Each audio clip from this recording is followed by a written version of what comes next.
Hi, I'm Kelsey from ratings.com. Today we'll be doing a review of the Razer Viper Mini. We'll be evaluating on our standardized test bench to see how it performs and if you should buy it.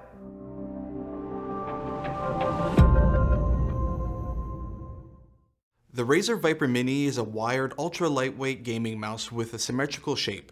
It's a smaller, lighter version of the popular Razer Viper gaming mouse. In this review, we'll be taking a closer look to see whether Razer has been able to scale down the size and price tag on one of the most popular mice while maintaining its performance. And if so, what compromises were made to make it happen? The Viper Mini has a sleek, minimal aesthetic. Like the full-size Viper, the Viper Mini has an RGB zone in the logo on the palm rest. But it also has an additional lighting zone in a strip around the bottom rear, a true testament to Razer's commitment to RGB. Unlike the full-size version, which has a pair of side buttons on either side, the Mini only has two side buttons on the left. But we'll go over the buttons in more detail a little later. Now we'll take a look at the test. Let's start with the weight. With a lighter mouse, you can make faster movements. This can give you an advantage in reaction-based games and first-person shooters.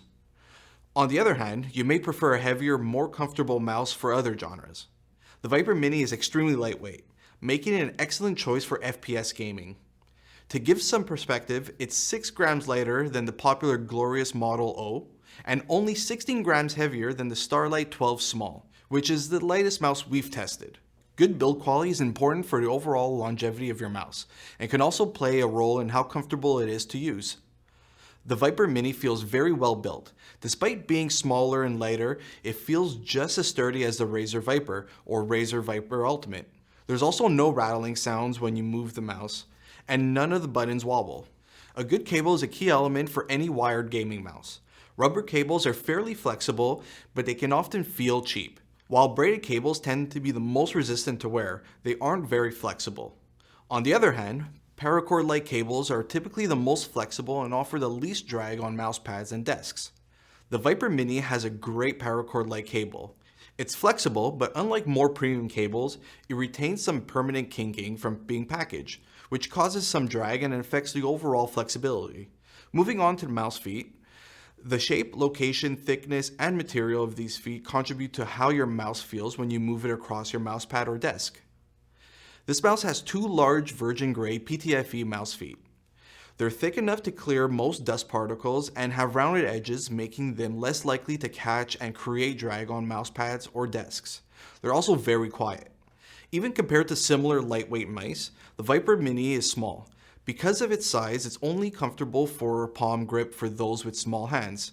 And if you're predominantly a claw gripper and you have larger hands, you'll likely find this mouse too small for you. That said, its shape and size are ideal for fingertip grip for all hand sizes. The sensor is the essential component of your mouse. It's responsible for translating your movements into the cursor movements you see on screen. We've divided our sensor tests into several smaller pieces. First up, CPI or DPI stands for counts per inch and relates to the sensitivity of your mouse. Having a wide enough CPI range is important, but most gamers prefer CPI settings between 100 and 4000, while most esport pros use settings between 400 and 1600. Having the ability to adjust your CPI by precise steps is also important for fine-tuning your preferred sensitivity levels. A good sensor is also consistent, which means you'll want it to have the reasonably low CPI variation percentage. The Viper Mini has a fairly wide CPI range that's more than sufficient for gaming in any genre. Plenty of mice offer much higher maximum CPI settings, but very few gamers will find these options useful. Interestingly, the minimum CPI setting on the Viper Mini is marginally higher than that on the original Razer Viper. But again, this is very unlikely to be a problem unless you prefer an exceptionally low CPI. The sensor CPI adjustment steps aren't as precise as those on the full-size Viper. This may be disappointing to you if you are very sensitive to small differences and prefer a very specific CPI setting, but many people won't be able to tell the difference. Unfortunately, the sensor on the Viper Mini is slightly inconsistent. It tends to overshoot the set CPI a bit more when you're moving your cursor slowly. Next, lift-off distance is how high the sensor needs to be before it stops registering the surface beneath your mouse. A high lift-off distance means you have to lift your mouse up higher for it to stop tracking. A low lift-off distance means your mouse sensor stops tracking very quickly after you pick up your mouse, which reduces the likelihood it will track any unwanted motion as you reposition it. While the minimum liftoff distance on the Viper Mini is good, it isn't as low as most of the more premium lightweight mice available.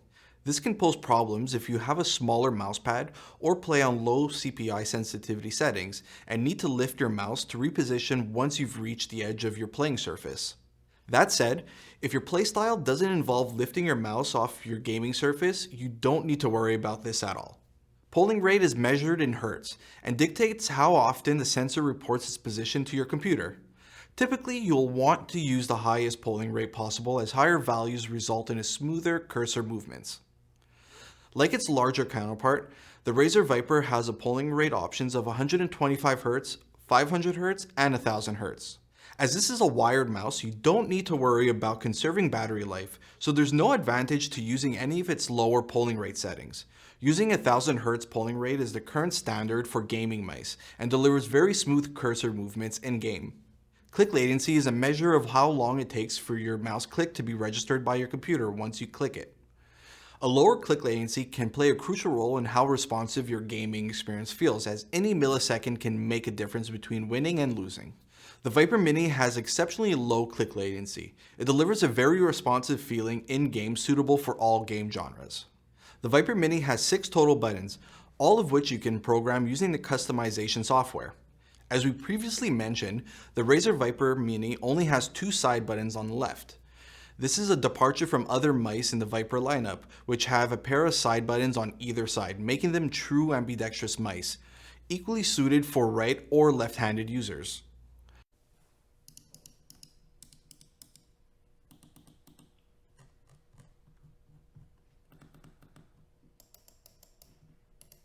As a symmetrically shaped mouse, the Viper Mini is still suitable for you if you're left-handed, but you'll only have side buttons on the left. That said, the square wheel feels very sturdy and has a nice textured grip and doesn't wobble. As an added detail, the left and right click buttons are optical switches rather than the more conventional mechanical switches. These optical switches rely on an infrared beam to register clicks and are advertised as having longer lifespans. Optical switches also don't require a debounce delay, which is added to conventional mechanical switches to reduce the risk of double clicking at the cost of click latency. Moving on to software, robust companion software can be helpful for customizing sensor specifics, button mapping, and adjusting RGB lighting. However, not all gamers will see it as necessary, and some mice have simple customization controls directly on the mouse. The Viper Mini uses Razer Synapse 3, which is user-friendly and straightforward. You can customize button mapping, sensor settings, and RGB lighting. Unfortunately, it consumes a fair amount of system resources when it's on in the background. It also needs to be running to use custom RGB settings, which you can't save to the onboard memory. So this brings us to the main question: should you buy this mouse? For high-performance, lightweight gaming on a budget, the Razer Viper Mini is one of your best options, especially if you're a fingertip gripper. Unfortunately, in scaling down, it's lost touch with its true ambidextrous roots, and its liftoff distance may be a deal breaker if you frequently lift your mouse to reposition. Lastly, the relatively small size of the mouse means it won't be a perfect fit for everyone, but all in all, its price to performance value is hard to deny. If you don't mind paying the higher price tag, the Razer Viper Ultimate is also worth looking at. It's truly ambidextrous and has all under the hood performance of its original namesake, but it adds freedom of wireless connection to the mix. If you're looking for a similarly performant lightweight option, but you're a devoted clock grip fan, check out the Cooler Master MM720. It looks a little strange compared to many of its competitors, but it offers equally high performance at a comparable price point, and it's even slightly lighter. Or for a mouse with a nearly identical shape, but an improved sensor with lower minimum liftoff distance, consider the Ponage Ultra Custom Sim 2. However, it has higher click latency, and it may not be comfortable to hold for everyone, as it has honeycomb cutouts in its shell to reduce the overall weight.